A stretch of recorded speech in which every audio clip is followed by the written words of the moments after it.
नमस्कार दोस्तों, स्वागत है आपका अपनी YouTube मंच पर जिसका नाम है द पब्लिसिटी। मैं शिवम। और दोस्तों, आज की कहानी कोई अचानक उभरी अफवाह नहीं है। आज की कहानी है राजनीति के उस कड़वे सच की जिसे हम सब जानते हैं लेकिन बार बार भूल जाते हैं। यही कि राजनीति में ना कोई हमेशा का दोस्त होता है और ना ही कोई हमेशा का दुश्मन। यहाँ रिश्ते नहीं, इंटरेस्ट बोलते हैं। और गठबंधन वक्त वक्त पर बनते भी हैं और टूट भी जाते हैं। और जब बात आती है महाराष्ट्र की राजनीति की तो तापमान अपने आप बढ़ जाता है, क्योंकि महाराष्ट्र की राजनीति के दिल में सिर्फ एक ही नाम धड़कता है और वो नाम है शिवसेना। दोस्तों, वही शिवसेना जिसे खड़ा किया था बाला साहब ठाकरे ने। एक ऐसी पार्टी जो भाषणों से नहीं, सड़कों की राजनीति से बनी। और फिर समय आया जब बाला साहब ठाकरे ने अपने बेटे उद्धव ठाकरे को पार्टी की कमान सौंप दी। सब कुछ साफ था, उत्तराधिकार तय था। शिवसेना मतलब उद्धव ठाकरे। लेकिन दोस्तों, यहीं से कहानी में एंट्री होती है महाराष्ट्र की गलियों से निकले एक मेहनती ऑटो चालक की। नाम था एकनाथ शिंदे। एक ऐसा नेता जो जमीन से उठा, जमीन से जुड़ा रहा और शिवसेना की टिकट पर चुनाव जीतकर विधानसभा पहुंचा। वही उद्धव के सबसे करीबी, सबसे भरोसेमंद और सबसे लॉयल।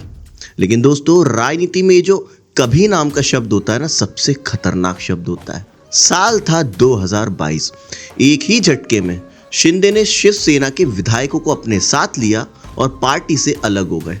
इतना ही नहीं दोस्तों, उन्होंने पार्टी का नाम, पार्टी का चिन्ह और पार्टी का झंडा सब कुछ अपने नाम करवा लिया।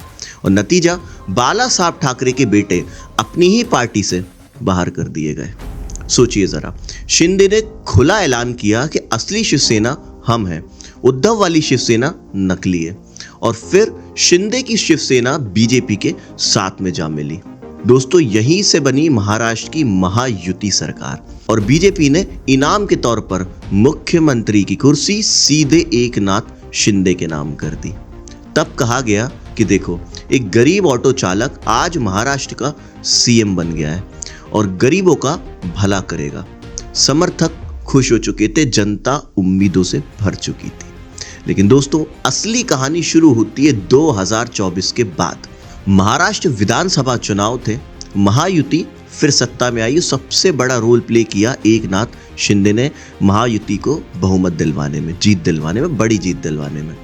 बीजेपी, शिंदे की शिवसेना और अजीत पवार का गुट सब एक साथ आए और महायुति गठबंधन बनाया। शिंदे के समर्थकों को लगा कि अब तो पूरे 5 साल हमारे नेता सीएम बनकर रहेंगे, पूरे 5 साल हमारे नेता को मिलेंगे गरीबों का काम करने के लिए, एकनाथ शिंदे को। लेकिन एक झटका, एक बिट्रेयल।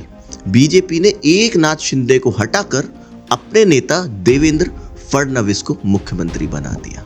और यहीं से समर्थकों के दिल में गहरी चोट लग गई। दोस्तों, यहीं से शिंदे समर्थक के दिल में एक गहरी चोट बैठ चुकी थी। जिस शिंदे की बदौलत सत्ता मिली, उसी शिंदे को किनारे कर दिया गया। राजनीति में इससे बड़ा इंसल्ट कम नहीं होता। और अब दिल्ली से नहीं, मुंबई की गलियों से खबर आ रही है कि एकनाथ शिंदे अजीत पवार के साथ कुछ बड़ा करने की तैयारी में। जी हाँ दोस्तों, वही शिंदे जिन्होंने कभी शिवसेना के साथ खेल किया था, अब कहा जा रहा है कि महायुति के साथ भी खेल कर सकते हैं। क्यों? क्योंकि याद रखिए, शिंदे ग्राउंड पॉलिटिक्स के खिलाड़ी है और जो नेता जमीन से उठकर ऊपर पहुंचा हो, वो राजनीति का सबसे शातिर खिलाड़ी होता है। राजनीति के गलियारों में आज एक ही बात गूंज रही है कि एकनाथ शिंदे से कभी विश्वासघात मत करना, वरना वही विश्वासघात आप पर भारी पड़ेगा। दोस्तों, अगर हम पॉलिटिकल एक्सपर्ट्स की राय माने जो दिन भर शिवसेना और बीजेपी से संपर्क साधे हुए हैं, शिवसेना ज्यादा सीटों पर लड़ना चाहती है, बीजेपी उतनी सीटें देना नहीं चाहती और तनाव कंटिन्यू बढ़ रहा है। और दूसरी तरफ एक और खतरनाक खबर बाहर आ रही है। अजीत पवार लगातार शरद पवार के संपर्क में बने हुए हैं। दिन ब दिन करीबियां बढ़ रही हैं। दोस्तों, अगर शिंदे और अजीत पवार किसी भी रात एक साथ बैठ गए तो रातों रात महाराष्ट्र की राजनीति उलट पुलट हो सकती है। आज साथ कल अलग। यही है महाराष्ट्र की राजनीति, यही है शिवसेना की विरासत। और दोस्तों, यही है इंटरेस्ट ड्रिवन पावर गेम। अब सवाल आपसे, क्या शिंदे वापस उद्धव के साथ जाएंगे? क्या महायुति सच में टूटने के कगार पर है या फिर ये सिर्फ एक प्रेशर टैक्टिक्स है? कमेंट में अपनी राय जरूर दीजिएगा दोस्तों, क्योंकि आपकी राय हमेशा मायने रखती है और असल में कहें तो आपकी राय इस चैनल की असली ताकत भी है। अगर वीडियो पसंद आए तो वीडियो को लाइक, शेयर और चैनल को सब्सक्राइब करना मत भूलिएगा। मिलते हैं अगली वीडियो में। आज की वीडियो में बस इतना ही। जय हिंद।